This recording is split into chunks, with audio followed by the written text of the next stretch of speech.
Ay, magandang araw po sa inyong lahat. Munting kalaman nga pala. Nako, na-hospital daw po yata to si BBM, no? Doon po yata nagpalipas ng gabi, sabi ng iba, no? At sabi daw po, overwork pala. Overwork kayo, sir. Di ba sinabi ng doktor ay hinay-hinay muna? Wow! May pag gano'n, no? Tapos bigla may nag-impeach na nagpasa sa kanya, no? Tapos yung impeachment, tinanggihan. Parang hindi tinanggap. Di ba? Kaya nga nag-react si Atty. Vic Rodriguez, nasa ng demokrasya. Di ba? Wow, tapos bigla nagkakaganto, no? Sa tingin nyo, maniniwala kami, may sakit si BBM. Pero di bale, kung may sakit pa, sige, magpagaling ka. Pahinga po muna kayo, sabi ni Doc. BBM, pahinga po muna kayo, sabi ni Doc. Si Sara muna daw uupo. Hindi, joke lang, biro lang yon. Oh, sabi ng Pangulo, well, yeah, of course, lagi naman siya sabi ng doktor sa akin yon. Pero paano mo naman gagawin yon? Ang daming trabaho. Yeah, ito po sakit ni sa kanya po ay diverticulitis na sinasabi. Alam naman tayo, wala man tayo alam sa medical no? Hindi naman tayo pang medical Pang-biblical tayo, pang-scientifical. Pero syempre, sinearch natin kahit papaano. Wala naman masama kung sinearch natin no? Hindi naman tayo manggagamot, no? Pero dito muna tayo. Kasabay niyan, pagtakbo daw, the doktor daw di umano, tong si Junior, kasabay niya paghain po ng impeachment. Kapag hinarang ang impeachment, inuurong ang demokrasya. Yan po, sumagot na po.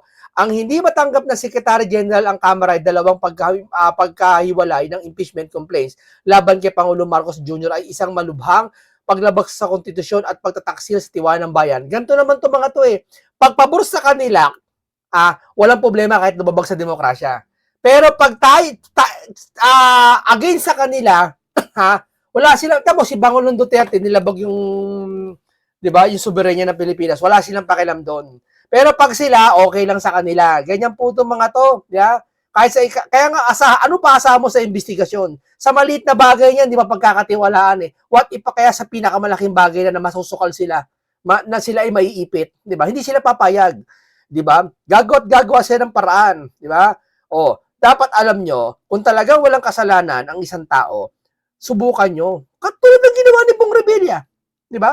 Kung walang kasalanan, harapin mo. Kayo nagsasabi niyan Kapag walang kasalanan, harapin mo, 'di ba? Saldi ko, kung walang kasalanan, harapin mo. Unang paharapin mo muna si Romualdez. Doon sa Senate hearing, paano niyo muna, no? Ito, Cheloy Garapil, huwag kang garapal. Atty. Vic Rodriguez sa umanong pagharang sa mga impeachments laban kay Pangulong Marcos Jr. 'Di ba? Garapala na 'to Hindi ba kaibigan, ganito po nangyayari ngayon na dapat sa mga ganitong pagkakataon bibigyan natin yung mga tao ng pagkakataon na kay Sara. Tignan mo naman kay Sara Tol. Tignan mo naman yung kay Sara Tol. Wait, sabihin ko lang, wait.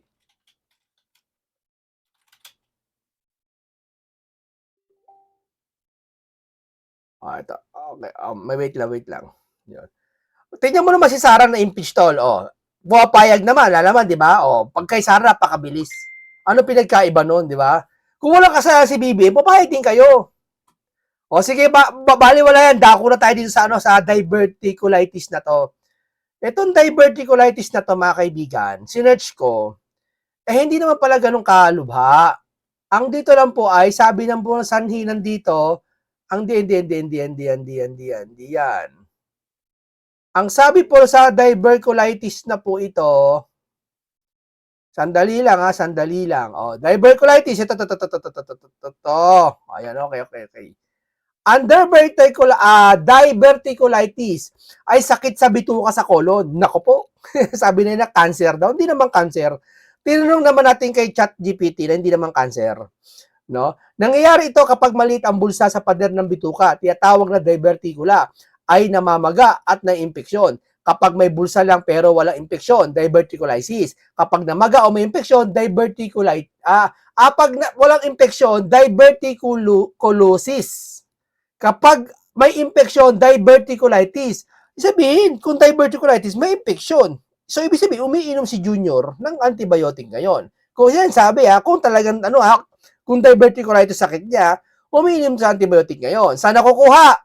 Sa mga mother, matatanda. Ito, dagdag kalaman na rin. Kulang sa fiber, madalas na TB, matagal na pag-ire, edad, mahilig sa processed food, kulang sa tubig, paninigarilyo, obesity, lagi nakaupo, walang exercise. Siyempre, presidente siya, ganun. Natatalakay natin konti. Mga sintomas, sakit ng tiyan. Biglang tuloy-tuloy sakit, lagnat, pagduduwal, pagsusuka, paninigas ng tiyan, pagsakit kapag pinindot ng tiyan. Iba pang sintomas, constipation, bloating, walang ganang kumain, pagdurugo, panginginig.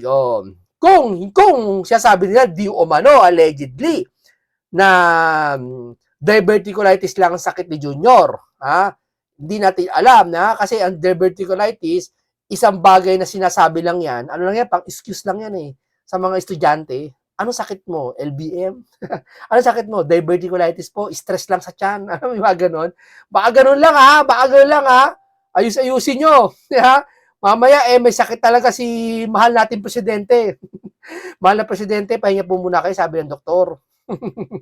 Di ba? Magpahinga po muna kayo daw. Huwag daw muna kayo mag-ano. Yeah. Pero may mga naitala may mga naitala lang pero hindi naman ito sigurado na ito yung sabi natin kay BBM, hindi. May mga tinanong ko, bakit nagkakaroon nito? Dahil ba sa paggamit ng, alam nyo na, sa pinagbabawal? Sabi ni ChatGPT, napaglaruan ko lang hindi yung sabi maniwala kayo pero sabi dito, gets ko na, malalaman mo, gusto mong malaman kung diverticulitis ay pwedeng sanhi ng coke use, alam nyo na. Direktang sanhi ng coke, ang diverticulitis, ito, hindi karaniwan. Ang pangunahing sanhi ng diverticulitis ay diverticulosis, pagkakaroon ng bulsa sa kolon, pagbabara ng mga ito, kadalasan dahil sa low fiber diet. May mga ganito rin pala, may mga ano rin pala, may mga kaso rin pala. Teka lang yan. Hindi pala dahil sa paggamit. Pero indirect effects ng coke ay maaaring magpataas ng panganib sa digestive system.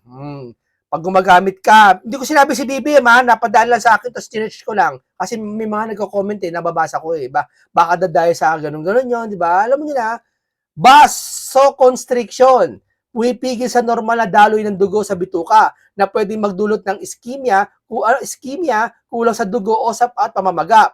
Pagbabago ng bowel habits, constipation o diarrhea, pwedeng mag-trigger ng pamamaga o diverticula. Immune suppression, mas madaling ma-infeksyon ng katawan kasama ang bituka. Kapag hindi ko sinasabi si Junior to binabasa ko lang to. Ayon po sa pag gumagamit ka daw ng pulburon, immune suppression mo daw, madali ka matama ng infeksyon kasama ang bituka. Sa madaling sabi ni ChatGPT, ang coke mismo ay hindi pangunahing sanhi ng diverticulitis. Pero pwede nating paalalahanin o mag-contribute ng panganib lalo kung may existing diverticulitis ka na. Di ba? Yan ang may sabi niyan Hindi po ako may sabi niyan. Si ChatGPT po yan may sabi niyan. Pakinggan po natin ang ating Pangulo. Ang ating mahal na Pangulo, pakinggan po natin si Junior. Kanina, tunay na po ay natanong tayo sa MPC kung nakita na daw po tayo. Since nandito po ako sa one of your events, sasamantalahin ko na po. Kamusta na po kayo, sir? How are you feeling today? I'm fine. I'm feeling very different from the way I was feeling before. Naayos na yung problem. What happened was apparently, I now have diverticulitis. It's a common complaint amongst apparently people. Talaga lang ba? Talagang diverticulitis yan, sir Totoo ba? Stress and people are. Baka sa isang araw, bumalik ka naman. Sa diverticulitis po, 2 beses ka lang babalik sa doktor niyan. Sa pagbalik mo sa diverticulitis, para magpa-check up ulit. Para to follow up. Pag pangatlong balik po kayo, Mr. Pangulo, hindi na kami maniniwala ng diverticulitis yan. Abangan ka namin, baka bumalik-balik ka Sana last mo na balik sa ospital yan magpagaling ka. I have to admit, growing old. Overwork kayo, sir Di ba sinabi ng doktor na hinay-hinay muna? Nox naman itong si Chuck. Nox naman si Chucky. Overwork kayo, sir no? Kala mo naman talaga no? Yeah, of course. Lagi naman sinasabi ng doktor sa akin. Pero paano mo naman gagawin nun? Ang daming trabaho. So, sir, ano mensahe niyo doon sa mga taong nais na kayo mawala sa pwesto? Okay, huwag kayo muna masyadong ma-excited dahil it's not a life-threatening condition. So, sir, wala kaming dapat ipag-alala? Wala. Huwag kayo mag-alala. I'm the rumors of my death are highly exaggerated. Sige na, sige na. O ito, painggan po natin ngayon si Harry Roque. Ito hindi po ako may sabi nito si Harry Roque Akin lang, nasa ko, na-explain ko na. Painggan po natin. Pag-red na. Ay, magandang araw sa inyong lahat. Maliwala kayo hindi. Nagtatanghalian ako sa isang buffet restaurant. Kaya lang, sabi ko, wala pa naman yung mga kasama ko. Nauna na ako, kumain na ako ng mga sushi mo. Pero dahil siyempre, kailangan tayo mag-stop sour dahil mga matitindi ang mga balita. Ano ba yung mga balitang yan? Well, unang-una. Well, kakaiba po na umamin ang Malacanang na nagkaroon daw ng medical assistance ang junior dahil nagkaroon daw siya ng mga discomfort. Ayan na. Kaya naman, nakasaad po yan sa Biblia Ang ating mga katawan ay templo ng Panginoon. At ang mga hindi nag-aalaga sa ating mga katawan na templo ng Panginoon ay pinarurusahan. Sino ba naman kasi nagsabing magbisyo siya? Ayan, dapat sabihin na niya, pinaalalahanan na siya ng kanyang kapatid. Na siguro panahon na bigyan niya ng prioridad ang kanyang kalusugan. Dahil alam niyo talaga, yung paggamit ng cocaine at iba pang mga pinagbabawal na gamot, kaya po yung pinagbabawal, unang-una, dahil yan po ay nakakasira sa ating katawan na templo ng Panginoon. Ano ba ang nangyari dyan? Ako, siguro po yan ay nahirapan sa huminga. Isa po yan sa mga side effect na cocaine at pag nahirapan na huminga, pwede na pong magkaroon ng organ failure yan. Ayaw natin pagdasalan. Hindi, diverticulitis nga daw po ang sakit. No? Sama, Pero nagtataka ang iba nga, kung diverticulitis lang daw po, bakit pa daw po napunta sa ospital at may doktor? Tataka lang po sila. Nangyari kay Marcos Jr. Pero alam naman natin na talagang susi o ang solusyon talaga sa ating mga problema ay pagkawala niya bilang presidente. Pero ako naman po ay Kristiyano, kaya hindi ko po siya pagdadasal na may mangyari sa kanyang kalusugan. Pero papaalala ko lang po sa kanya na nasa Biblia. At pinost ko po yan sa aking page, no? Sa aking Facebook page, na talagang pinarurusahan ng Panginoon ang mga tao na hindi pinangangalagaan ang kanilang katawan na templo ng Panginoon.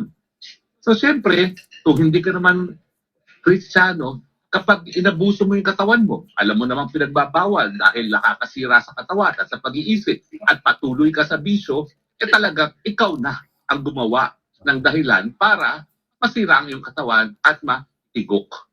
Wala nang ibang tao may kasalanan dyan. Hari nawa, wag naman sana mangyari sa kanya yan dahil tayo Kristiyano nga, pero kinakailangan talaga gawin na niya yung sinabi ng kanyang ate.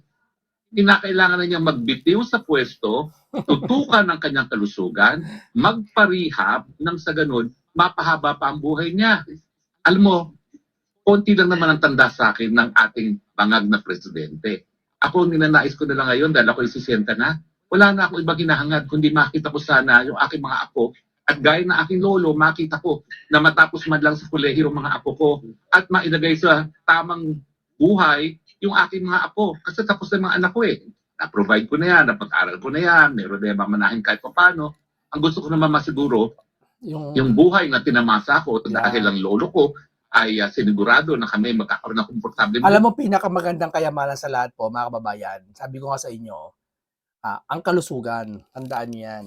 Ang mga mayaman na to, yan sila Saldi ko, yung mga na yan, mga kurakot na yan, wala ibang nanaisin niya kundi kapayapaan sa utak nila Oo, saka paano pahabain yung buhay nila para mapakinabangan nila yung mga nanakaw nila, di ba? Kahit sa mga ordinaryong tao, kalusugan ang pinakamahalaga, di ba? Yan ang pinakamabiyayang maraming mga tao ngayon na may sakit, di ba? Na hindi mo alam paano pagagalingin, di ba? Kaya dapat sa mga ganitong pagkakataon magkakain ka ng mga gulay-gulay. Buhay, iyan din ang magbigay ko sa aking mga apo. Abay, kung ako siya, mag-60 na siya, tututukan ko na lang yan na mapahaba ang buhay nang makita ko mga anak. Para siya sabi mo may taning na si Junior Hindi, diverticulitis niya lang daw yon O, paalala lang hindi po cancer yun hindi po cancer ang diverticulitis at hindi daw pwede mauwi sa cancer. Tinanong ko kay ChatGPT, hindi daw pwede mauwi sa cancer yon. At wala rin tanning po, hindi po na may tanning yon. Ano lang yon, small lang yon. Kung yun talaga ang sakit ni Junior Kung yun, mali natin, di pati alam. Ating mga anak. Dahil, alam mo naman, ang katotohanan yan, nung tayo nagkaroon ng anak, masyado tayong busy nagtrabaho. Bagamat ito namang si Marcos Jr., never nagtrabaho sa buong buhay niya. Talaga namang meron siyang gintong kutsara sa kanyang bibig. No? Pero, kahit papano, naniniwala naman ako na gaya ng lahat, nais niyang mapipisil ang mga pisngi ng kanyang mga apo. Kaya po pwede ba, Marcos Jr., sundin mo na si Manang Aimee? Ay nako, sige na, ibigay mo na ang pagiging presidente kay BP Sara. Dahil ikaw, pinili mo naman si BP Sara, hindi lang dahil ikaw ay manggagamit, mangga na alam mo na kinakailangan ng suporta ng Mindanao at Visayas para manalo ka at matalo si Lenny. Pero at the same time, alam mo rin, kaya ni BP Sara ang pagiging presidente. Kung ikaw nga nababangag-bangag, kahit pa paano nakatapos ka ng halos 4 na taon. Wala nga lang nangyari sa Pilipinas. Naging mahirap nga lang ang buhay ng Pilipinas. Naging all-time low nga lang ang balor ng piso na sinyales na walang tiwala ang tao sa iyong pamumuno. Alam mo ba yung balor ng piso? Yung balor ng ating stock market? Lahat yan sukat. Kung may tiwala pa ang tao sa iyo, wala na. At hayan, bumibigay na nga yung katawan. Bakit mo pa aantayin na matigok ka? Kung ako ikaw, pangalagaan mo na yung katawan mo, gaya ng sinabi ni Manang Aimee.